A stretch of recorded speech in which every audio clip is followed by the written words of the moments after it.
šiandieną esame Rygoje, medžioklės ir medžiojamosios valos apsaugos taryboje, tai tarptautinė organizacija CIC. Na ir Rygoje turėjo būti, reiškia, Generalinė Asamblėjoje 20 metais, pandeminė situacija pakoregavo ir vis dėlto įvyko tik tai šiais metais, 2022. Ir šios asamblėjos tikslas toks, kad palaikyti Baltijos šalis, būtent geopolitinės situacijos kontekste, kas vyksta pasaulyje, ir buvo padaryta apklausa ir pabrėšiu, kad CIC organizacijai priklauso virš 80 šalių ir beveik visos pasisakė, kad tai palaikys šalis šito sunkių laikotarpių. Taip pat ir medžioklės klausimais politiškai labai svarbu, kad atvyksta į Pabaltiją.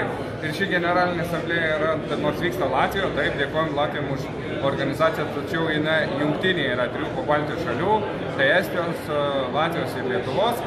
Ir vis dėlto susitelkime visi, kas galime, parėmėme, ko galime, tai mes medžioklės ragais iš Lietuvos rytoj dalyvaus pučiamaisiais. Taip pat šiandieną Gediminas Feliksas, mūsų draugijos teisininkas, dalyvauja, skaitys pranešimą apie medžioklę Lietuvoje. Na ir pristatėme rekordinius Lietuvos trofėjus, kurie, aš galiu pasidžiaugti, yra ne tik Lietuvos rekordiniai, tačiau ir Pabaltijos šalių. Būtent stirnino ir tauriojo elnio trofėjai, jie yra ir Pabaltijo rekordai. Tai šiandieną, kaip minėjau, dalyvauja Feliksas Miliutis, taip pat su mumis yra atvykęs ir kartu su Lietuvos delegacija atstovauja Komunikacijos draugijos vadovas, tai Deividas Staponkus. Tai ne tik Lietuvos delegacija, bet ir visos Pabaltijos šalis, tai Latvija, Estija, tarp jų ir Lietuva, reiškia, trofėjus pristatė būtent į Generalinę Asamblėją, kuri vyksta Latvijoje. Ta iniciatyva parodyti, kad tarptautiniai medžiotojų organizacijai, ką Pabaltijos šalis turi, ką medžioja, kokius medžiojamosius gyvūnus, taip pat kokie tie medžiojamieji gyvūnai gali būti pagal kokybę savo trofėjus. Tai vis dėlto šią dieną mes Lietuva atvežėme rekordinius Lietuvos trofėjus.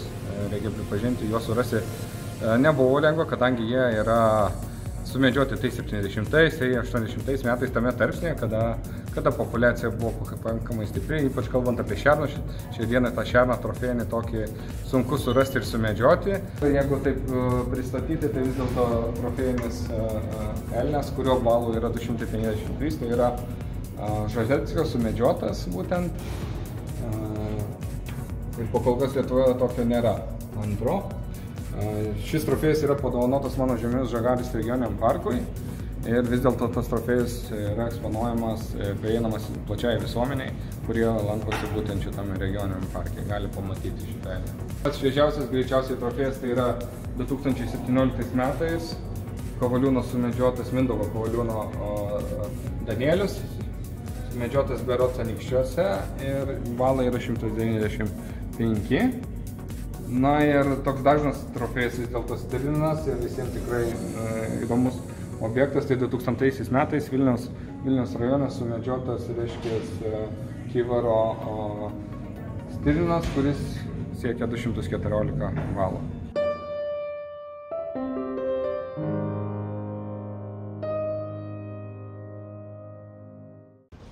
Excellencies, members of the CIC, dear friends, it's wonderful to be hosted here in Riga. It was a big decision for all of us. Should we come, should we postpone? We had Corona and we had the situation in the Ukraine.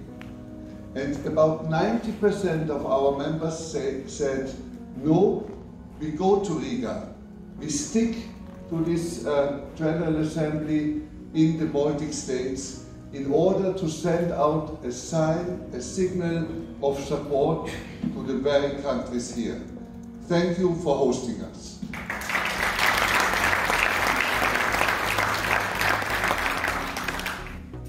All of you feel and know that we have a strong wind in our face. Social media and many other things in society changed the life of us hunters. It is not easy to hunt anymore. Everything we do as hunters is watched. Many things are criticized. And it is our duty to make it public, to communicate. And that's the topic of this Riga General Assembly, to communicate that what we are doing serves nature, serves society. That's the message to the outside. And of course, as hunters, we want to hunt, so it might be a little bit selfish if we use those arguments. Because if you want to hunt, you want to do it in a wonderful habitat, you want to do it in great biodiversity, and then you want to see many animals. But if you have this triangle, the hunter, nature, and the animals, so that goes very well together, and society and nature profit from the doing of the hunters. You remember in Budapest, when Philip Gutenberg brought to the table Darwin's survival of the fittest. It's not the most clever ones who survive, it's not the strongest ones who survive, it's those who are best able to adapt. And as hunters, we also have to adapt. We have to change our communication, we have to learn how to deal with social media, we have to somehow behave differently, we also have to change our values maybe. It's not so easy because hunters are diverse. And if you take the 7 million, if I take the 7 million hunters in Europe, and if I go to Scandinavia, meat, food is the center of the doing. If I go to England, it's all about sport. If I go to the center of Europe, it's about culture, about trophies. If I go to the southern countries, it's maybe also about many animals. So there are different cultures in different regions. And us 7 million hunters in Europe, we are somehow born into those cultures, and we share the passion for hunting, we share the passion for socializing, but maybe we also have a different foundation in our doing, and it's not so easy to bring all of us on one page. But 7 million, it's a huge group, but it's a small group as well. We need many more who understand us and who help us, that we can pass on to our children, to our grandchildren, what we dearly love. So we have to communicate to the non-hunting majority that what we are doing is good for society, is good for nature. Therefore, we are here. Thank you very much, and I'm really honored that I asked Excellency here now on the floor, that he gives us an input on how hunting is done up here in the Baltic States. Thank you very much. We're now turning to wildlife management in the Baltic region. And you've heard the Minister of Estonia speak this morning about the importance of communication. And we'll start the session with Linda Dubrovsky. She has been an ardent supporter of our cause. She has helped behind the scenes to get the decoration up, the music this morning as well was all organized by Linda, but she's as well, which you might know, one of the best kept secrets in communication. You have a magazine of her outside in Latvia for the Baltic regions, so she'll give you a quick introduction on how communication works here. So Linda, the floor is yours. Thank you.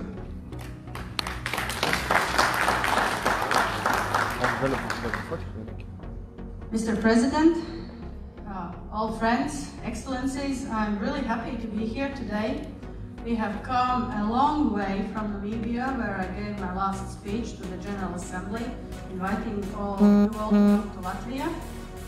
We have had an epidemic or pandemic, we now are having war, but luckily we can be here in a free, independent, democratic country. Bombs are not falling on our heads. So I'm really happy to have you all here, and I hope we have a great, fantastic General Assembly. Thank you. Feliksas, the floor is yours.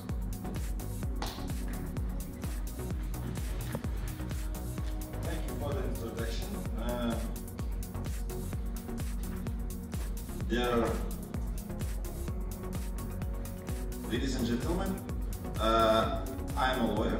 As our host has introduced me, I have a background as a lawyer, and I come from Lithuania. And our colleague from Latvia has just correctly stated that actually all Baltic countries are more or less the same. So actually I think that my presentation won't make any difference, and I just cannot start it at all. But I also think that regardless the fact that lawyers usually tend to be boring, I still gonna give you some background information about Lithuania, which you still may find interesting, I suppose. So, okay, some major facts about Lithuanian Hunters and Anglers Association. So, it was established back in 1920 when we were independent for the first time. Then we were conquered or occupied by Soviet Union. We regained our independence, and now, of course, since 1990s, Lithuanian Hunters and Anglers Associations have been re-established and reopened. Yes, we have like 47 district associations that account for around 25,000 members. Lithuanian Hunters Association is also a member of CIC from 1930. Our professor, Tadas Ivanauskas, was one of the founding members of the organization. So we are also a member of FACE since 2004. So Hunters and Society. Well, this one is interesting. We had a survey done like this year, and it showed us that 44% of the general population is pro-hunters, while similar percent is against it, and only like 15% are neutral. But still, we see a trend that more of the population is pro-hunters than the part that is against. Well, but we also see a tendency that there is a strong position of environmentalist organizations. We have specific hunting environmental organizations that are aimed at, for instance, for prohibiting hunt of wolves in Lithuania. They're really strong. Some are say that their goal is complete ban of hunt, and the tendency is that their efforts tighten or the legal regulation or make it stricter. Well, let's look at the situation with hunters and agriculture. So, of course, hunting associations have to compensate all the damages done by wild animals. Insurance sometimes works here, but we have only one insurance company that agrees to insure crops against damage done by hunted animals. So most of the damage falls on the shoulders of hunting associations. Some interesting facts about how we are allowed to hunt. So we are allowed to use artificial light sources, but only to hunt for wild boar from tree stands. We cannot hunt fox or raccoon or any other species with artificial light sources. Okay, so night vision and thermal imaging rifle scopes or clip-on systems, their night systems are not allowed. they are even prohibited, we are even prohibited to have them in hunting areas. So basically in Lithuania, we cannot have the system because major of the country is a hunting area. And now we have a conflict because in relation to the war in Ukraine, the Lithuanian parliament allowed civilians to have night vision and thermal vision scopes. So now this dilemma, because actually you are allowed to own it, but you cannot have it in your house or even in your car if you're driving through a hunting area. So they'll have to change something. Because the idea was that civilian population should have more night vision and more thermal vision in case the conflict arises and military is of this kind of stuff. But okay, it's just later. Okay, and because of that, now we have suggestions to amend the present legal regulation, and that would allow to use night vision rifles and when hunting non-burn convention species. Okay, but despite the fact that you cannot use like thermal scopes or night vision scopes, you still can use thermal or night vision monitoring devices while inspecting, like for inspection purposes, provided that they cannot be mounted in any way to your daily scope. But last but not least, we also have some cute but dangerous animals creeping in to our forests from Belarus and Poland. Yeah, so it's a raccoon. They've been spotted like in our Curonian coast at the seaside, Baltic, at the coast of the Baltic Sea. And I think they're gonna expand. Yeah, we also have some problem with the Canadian mink, raccoon dog, which was introduced in Lithuania for its fur. They expected that everyone's going to start hunting raccoon dogs for their fur, but it happened maybe sometime in the Soviet Union, but after we got our independence back, no one is really interested in that. And of course, we have talks about this night vision to be used for hunting of wild boar, these invasive species, but it still never happens. We had a lot of attempts to legalize night vision scopes for the hunting of invasive species or to fight African swine flu, but we got rebuffed, but we're still trying, and I think we won't give up on this. So, thank you for your attention. I would gladly answer your questions, and thank you also for your patience.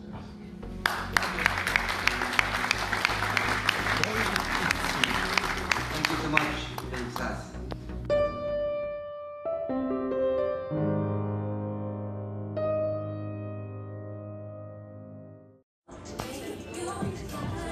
Ką tik baigėsi CIC Generalinės Asamblėjos viena iš dalių, tai jaunųjų narių CIC, tai Young Opinion susitikimas, kur nariai iki 33 metų gali būti jaunaisiais nariais CIC organizacijos. Iki 30 metų jiem yra narystė kaip ir nemokama, nuo 30 jau yra nario mokestis. Tačiau, ko skiriasi jaunoji grupė ir galbūt vyresnioji, taip pavadinkime, iš esmės, kad jaučiasi pranešimuose, pristatymuose labai laisvumas, nes jaunimas vis dėlto yra mūsų ateitis. Kaip bebūtų, jie visai kitaip tą medžioklę mato ir tas yra tikrai džiuginanti žinia. Vis dėlto beklausant kilo ir idėja, kad ir Lietuvos galbūt gali būti atstovai jaunieji. Tai vis dėlto galima po Generalinės Asamblėjos pamastyti tą, radus aktyvių žmonių, kad vis dėlto ir mūsų šalyje tos jaunosius narius suburtų ir galbūt padalyvautų CIC organizacijos jaunojoje grupėje. Na ir taip pat ir rytą galbūt reikia apšviesti truputį, kad buvo Šiaurės šalių Europos susitikimas. kur buvo kalbama mūsų šalims būdingomis problemomis ir klausimais, tai vis dėlto didieji plėšrūnai yra kaip ir kasmet. Taip ir praeitais metais Vengrijoje buvo taip patys klausimai didžioji problema, kadangi taip, pas mus Lietuvoje nėra meškų, bet jau Estijoje ar Latvijoje ta populiacija yra didėjanti, Estai netgi apie 100, kaip supratau, meškų per metus sumedžioja. Taip pat be abejonės lūšis yra didėjanti, kaip sakyt, medžiojamoji rūšis. Lietuvoje yra nemedžiojama, Estai juos medžioja. Latvijai kažkiek tai reiškia, bet žinau, kad Latvijoje yra problemų, kad mažinti nori. O vis dėlto pagal statistiką pas Estus yra apie 1600, Latvijoje apie 1000, Lietuvoje deklaruojame, kad keli šimtai, bet vis dėlto nėra aiškios apskaitos. Ir negalime niekuo remtis, tik nuojautą. Medžiotojai vieną nuojautą turi, kitos šalių ar kokios organizacijos kitą turi, bet be abejonės tų problemų daug ir kalbant apie plėšrūnus ir apie vilkus yra problemų.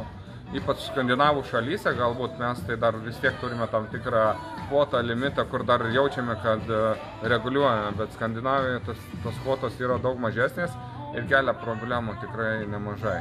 Tai vis dėlto tų problemų yra ir jos vis metai iš metų gilėja ir reikalingi sprendiniai čia ir dabar. Komunikacija reikalinga, nes jeigu norint veikti, reikia aiškiai kryptį susidėlioti, ko mes sieksime. Kai susidėlioji, ko sieksi, kokie prioritetai, tada komunikacija turi būti ir vidinė, ir išorinė, nes turi veikti ir visuomeniai, ir patiems medžiotojams, kad medžiotojai būtų laiku informuoti apie tas aktualijas būtent. Tai jeigu mes grįžtam prie klausimo apie young opinion, mes galbūt ir Lietuvoje turime jaunų medžiotojų, kas dalyvauja LMŽD veikloje, tai galbūt galima susisiekti su jumis, su LMŽD vadovus ir dalyvauti, pagalvoti, kaip sukurti tą young opinion delegaciją CIC ir ką jie turėtų daryti.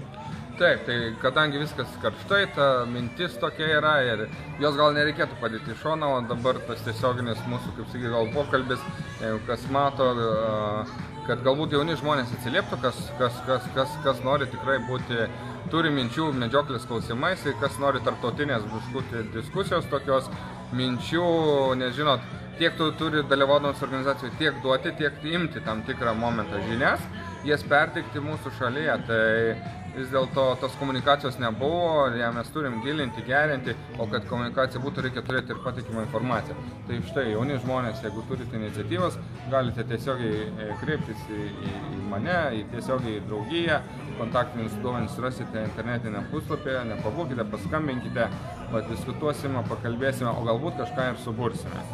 Tai galim ir pasiekti ir tikrai dar ir kitokių rezultatų.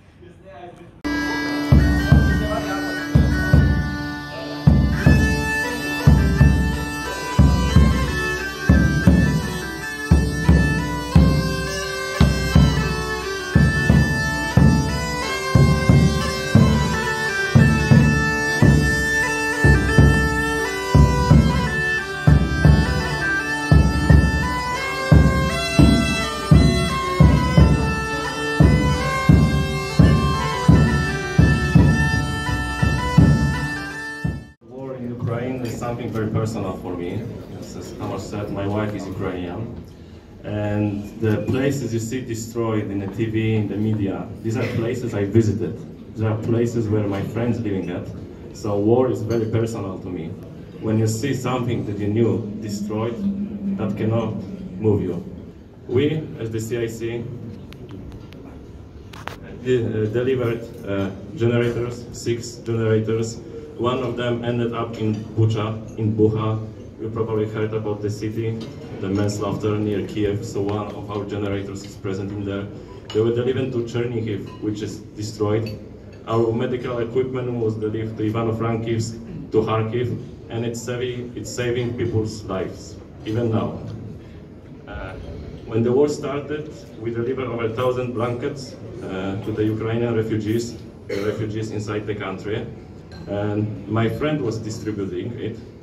He was giving it to mature people, like we are, and they were crying. They were kissing his hands because they were cold in the night, and the blankets were not available. That was life or death for them. Ladies and gentlemen, I am really pleased to attend your meeting tonight and to express my gratitude to all of you and to the societies you represent. We, Ukrainians, are standing in front of danger. We are suffering, we are fighting, but at the same time we demonstrate our bravery and I hope we will survive thanks to the unity of all of us, of European countries, of European people, of small hunter societies.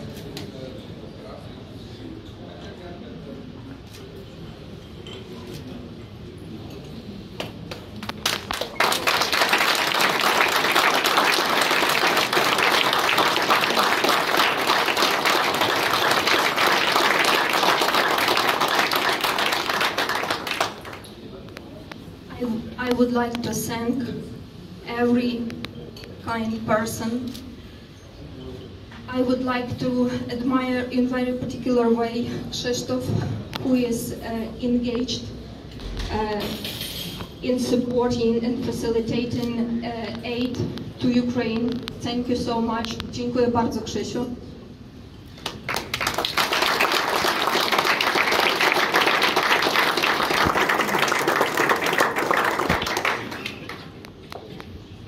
Truly to say, I strongly believe in a victory and in very fast victory of all of us, because we are fighting for definitely European values here in our territory.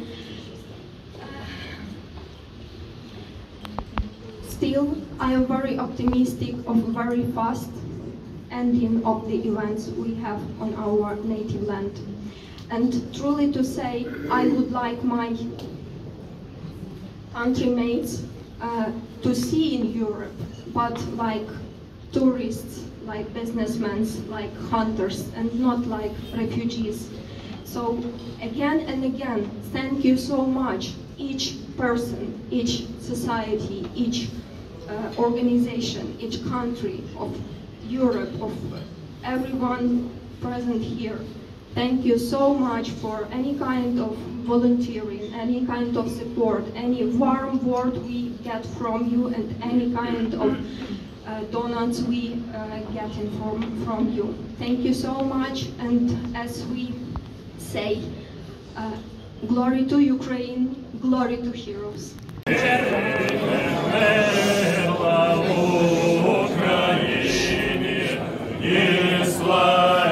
Oh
Now, dear CIC friends, next year in 2023, we invite you in Paris, France for the General Assembly in the month of April. It will take place on the 21st, 22nd and 23rd. Please make a mark in your agenda. The General Assembly itself will take place on the Friday and the Saturday, and on the Sunday you don't want to miss the excursion to the Castle of Chambord.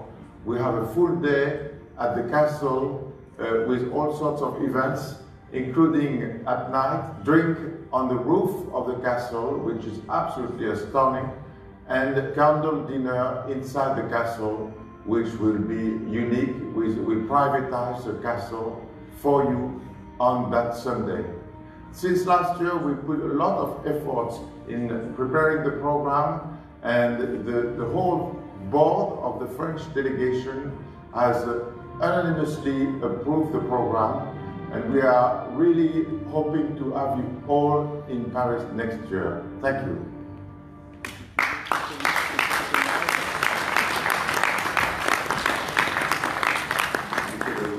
Please rise, ladies and gentlemen, for the flag ceremony.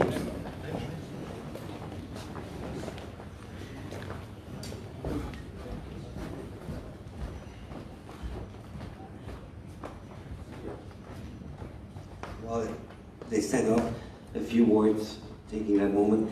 We've made it so that we want to be like Davos. The dates will always be April from now on, which is the last weekend. That was a decision by our president. I think it makes it easier for your calendars. So from 20 to 24th, it will Paris. After the film, I think there is no convincing needed. Back to the cradle of CIC. So, please.